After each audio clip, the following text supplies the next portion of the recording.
আচ্ছা দেখো, তাহলে সর্বপ্রথম আমরা উদাহরণ কত 4 নম্বর অঙ্কটা কি করব, সমাধান করব। দেখো আমাদের এই সেট সমান এই সেটটা কি করতেছে, মানে প্রমাণ করতে বলতেছে যে এই সেট সমান এই সেটটা নিয়ে আসো। আচ্ছা ঠিক আছে, দেখো এই অঙ্কটা দুইটা ভাবে সমাধান করা যায়।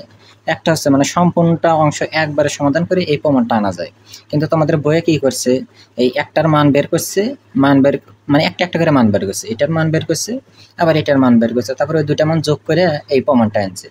তাহলে আমি তোমাদের বইয়ের নিয়মই সমাধান করে দিই, একবারেও সমাধান করা যায়, ঠিক আছে। আচ্ছা তাহলে আমরা সমাধান করি, দেখো খুবই সহজ অঙ্ক। দেখো তাহলে আমরা প্রথমে এই অংশটুকু লিখি। তাহলে এখানে ধরো 1 প্লাস কত কস থিটা, আই কত আছে আমাদের সাইন থিটা, তার মাথার উপর পাওয়ার হিসেবে কত আছে আমাদের এন আছে। আমরা একটা সূত্র লিখবো। কেমন সূত্র, তোমরা কিন্তু এই সূত্রগুলো জানো। যেমন ধরো আমাদের মেইন সূত্রটা কেমন ছিল, আমাদের মেইন সূত্র কিন্তু এরকম ছিল 1 প্লাস কত cos 2 কত থিটা। তাহলে আমরা কিভাবে লিখতে পারি, আমরা লিখতে পারি 2 cos স্কয়ার কত থিটা বাই কত, সরি থিটা, এইভাবে লিখতে পারি। তাহলে একটা জিনিস লক্ষ্য করো, যখন এখানে দুইটা থিটা থাকে তখন আমাদের এই সূত্রটা লেখার সময় এখানে কয়টা থিটা হয়, একটা থিটা হয়। এভাবে কিন্তু আমি তোমাদের শিখিয়েছিলাম। আচ্ছা তাহলে আমাদের আছে কেমন, দেখো তো আমাদের শুধু আছে হলো 1 প্লাস কস কত আছে থিটা আছে। তাহলে এখানে দুইটা থাকলে এখানে মানে 2 এর অর্ধেক হয় একটা। তাহলে এখানে কি হবে 2 cos স্কয়ার, আমাদের আছেই তো একটা, তাহলে একের অর্ধেক কত হাফ, তার মানে থিটা বাই কত হবে 2 হবে। আশা করি জিনিসটা ধরতে পারলে। তাহলে আমার এখানে কত হবে, ধরো 2 cos স্কয়ার ধরো থিটা বাই কত 2। এবং এটা আমরা আরেকটা সূত্র লিখবো। সূত্রটা কেমন, সূত্রটা হচ্ছে এরকম, আমাদের মেইন সূত্রটা হচ্ছে ধরো সাইন কত 2 থিটা, যদি এরকম থাকে তাহলে আমরা লিখতে পারি 2 সাইন থিটা ইন্টু কস কত থিটা। তাহলে আবার আগের মতোই লক্ষ্য করো, এখানে যদি দুইটা থিটা থাকে তাহলে সূত্রটা লেখার সময় একটা একটা করে হয়, ঠিক আছে।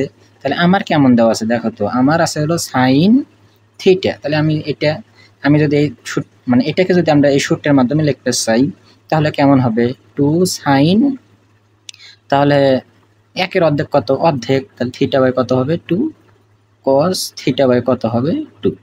দুইটা থাকলে একটা হয়, একটা থাকলে তারও কি হয়, মানে একের অর্ধেক হয় হাফ, এইভাবে। আচ্ছা তাহলে আমি এখানে লিখি, তাহলে 2 সাইন থিটা বাই 2 ইন্টু কত cos থিটা বাই কত 2, তাদের উপরে আবার কত আছে আমাদের পাওয়ার হিসেবে n আছে।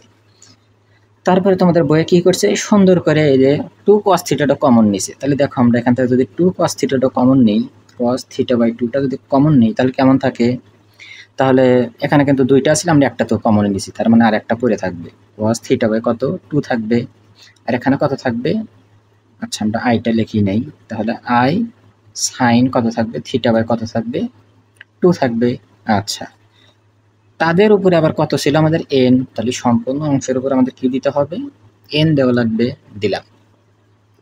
দেওয়ার পরে এনটা আমরা এখন সমাধান করে দেবো। এই এনটা যখন 2 এর উপরে এসে পড়বে তখন কত হবে, 2 এর পাওয়ার কত হবে এন হবে। এই এনটা যখন এটার উপরে এসে পড়বে তখন কত হবে cos থিটা বাই কত 2, তারপর কত হবে এন হবে। এই এনটা আবার এর উপরে এসে পড়বে, আচ্ছা cos theta by 2 i sine theta by 2, তারপর কত হইলো এন হইলো। আচ্ছা তারপর আমরা আর একটা কাজ করব, তারপর এটাকে আমরা 1 নম্বর সমীকরণ দিব। দেখ তাহলে আমরা ডি ময়ভারের উপপাদ্য অনুযায়ী কি জানি, যদি আমাদের এরকম ফর্মেট থাকে তাহলে এই এনটা এই থিটার সাথে গুণন হয়। তাহলে আমরা যদি গুণন দিয়ে দিই তাহলে cos n থিটা বাই কত হবে 2 হবে আই সাইন, এই এনটা যদি থিটার সাথে গুণন দিই তাহলে n থিটা বাই কত হবে 2 হবে। আর এটাকে তোমরা একটু কষ্ট করে কয় নাম্বার দিবা, 1 নাম্বার। তাহলে আমরা এইটুকুর অংশ মান বের করলাম। এখন আমরা কি করব, এইটুকুর অংশ অনুরূপভাবে মান বের করব, তারপরে এই দুইটা মান যোগ করে আমরা এই প্রমাণটা নিয়ে আসবো। তোমরা যারা আমার দেখে দেখে এই পর্যন্ত করলে, তোমরা এখন না দেখে এটা করার চেষ্টা করো, দেখি পারো নাকি, অবশ্যই পারবা। আচ্ছা তাহলে আবার লেখো, আবার 1 plus cos theta I sine theta N.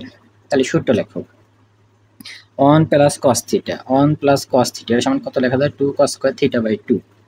তাহলে 2 cos স্কয়ার থিটা বাই 2, আর এটা সমান কত লেখা যাবে sine theta 2 sin theta by 2 cos theta by 2। তাহলে 2টা আগে লিখি আমরা, 2 sin theta by 2 cos theta by কত 2। তাদের উপরে আবার কত আছে আমাদের পাওয়ার হিসাবে n আছে, দিয়ে দিলাম আমরা। আচ্ছা, তাহলে আগের মতো এখান থেকে 2 cos থিটা বাই 2টা কমন নাও।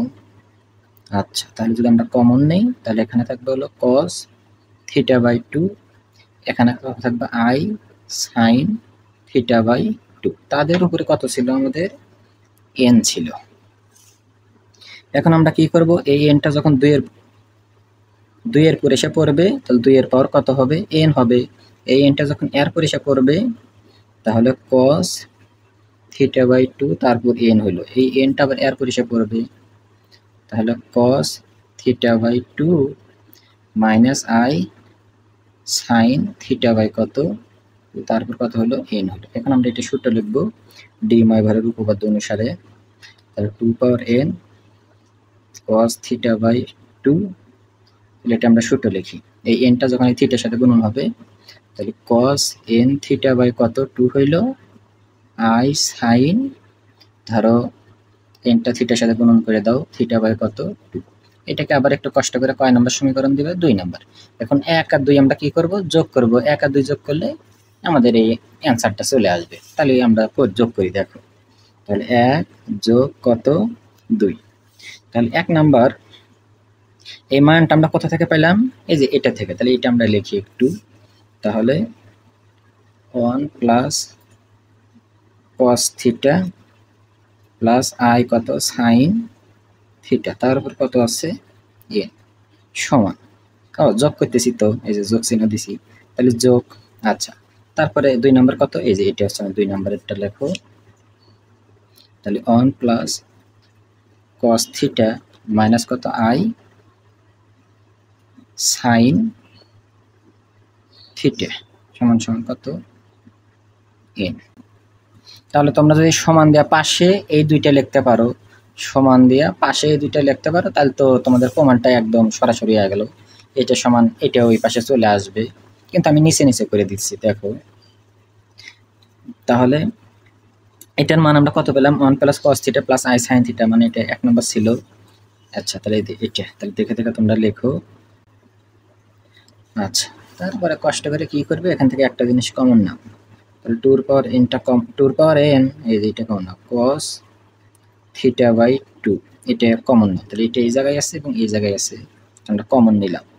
তাহলে কত থাকবে আমাদের cos n theta by 2 plus i sin n theta by কত 2, এই জিনিসটা তো আমরা কমন নিয়েছি।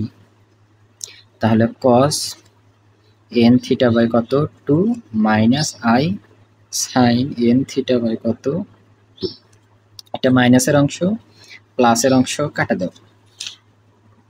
তাহলে 2 এর power n cos theta by 2 n, আর cos এই একটা cos এই একটা cos, মোট কয়টা হলো দুইটা, সব যোগ করো 2 cos n থিটা বাই কত 2। তারপরে এখন তোমাদের প্রমাণ দেখতে হবে, প্রমাণে কেমন আছে আমরা একটু দেখি, লক্ষ্য করি। 2 এর পাওয়ার n প্লাস 1 আছে, তাহলে এই জিনিসটা আমাদের বানাইতে হবে 2 এর পাওয়ার n প্লাস 1। তাহলে 2, তাহলে দেখো এখানে 2 আছে আর এখানে 2 আছে, তাহলে এই দুটো থেকে আমরা 2 কমন নিলাম। কমন নেওয়া মানে যোগ আকারে বারে পাওয়ার n প্লাস কত হয় 1 হয়। আমরা কিন্তু যেভাবে শিখে আছি, এই যে স্কোয়ার গুণন স্কোয়ার সমান কত হয়, আমরা কিন্তু সরাসরি করি যে a এর পাওয়ার 4 হয়। আসলে কি আমরা এইভাবে করি, আসলে নিয়মটা কি এরকম ছিল, এরকম ছিল না, কিন্তু a আর a মিলে একটা a, পাওয়ার কত 2 যোগ 2, তাহলে 2 আর 2 যোগ করে কত হয় বলো 4 হয়। গুণনে কিন্তু পাওয়ার কি হয় যোগ হয়। আর আমরা সরাসরি এভাবে লিখি, কিন্তু মানে মেন নিয়মটা তো এটা, ঠিক আছে। আশা করি জিনিসটা বুঝলা। তাহলে এই 2 মিলে 2 নিলাম, তাহলে গুণন আছে, পাওয়ার যোগ হবে, n যোগ কত হইল আমার 1 হইল। আচ্ছা, তারপরে কি আছে cos n থিটা বাই 2টা দ্বিতীয় নম্বরে লেখা আছে, তাহলে আমাদের cos n থিটা বাই 2টা আমরা একটু দ্বিতীয় নম্বরে লিখি। cos n থিটা বাই 2টা আমরা দ্বিতীয় নাম্বার লিখলাম, আর আমাদের বাত আছে তো আর একটা, তাহলে এই জিনিসটা আমাদের এখানে লিখতে হবে। দেখো এই যে একদম ব্র্যাকেটের অংশটা একদম কোথায় লিখছি শেষে, তাহলে আমরা এই ব্র্যাকেটের অংশটাকে কি লিখলাম শেষে। তাহলে cos θ/2 n, এটাই আমার কি বলো অ্যান্সার। অঙ্কটা কিন্তু কঠিন ছিল না, একদম কিন্তু সহজ ছিল। শুধুমাত্র কঠিন এই জিনিসটাই কঠিন, এই যে এই দুটো হলো সূত্র লেখা কঠিন। তুমি যদি সূত্র লেখা জানো তাহলে তো দেখলেই তো অঙ্কটা কতটা সহজ, আর এই অঙ্কগুলোই পরীক্ষায় আসে। ঠিক আছে, আচ্ছা তাহলে এটা গেল আমার কত নম্বর উদাহরণ 4। তারপরে দেখো এখন আমরা উদাহরণ 5 নম্বর অঙ্কটাও কি করব, সমাধান করব।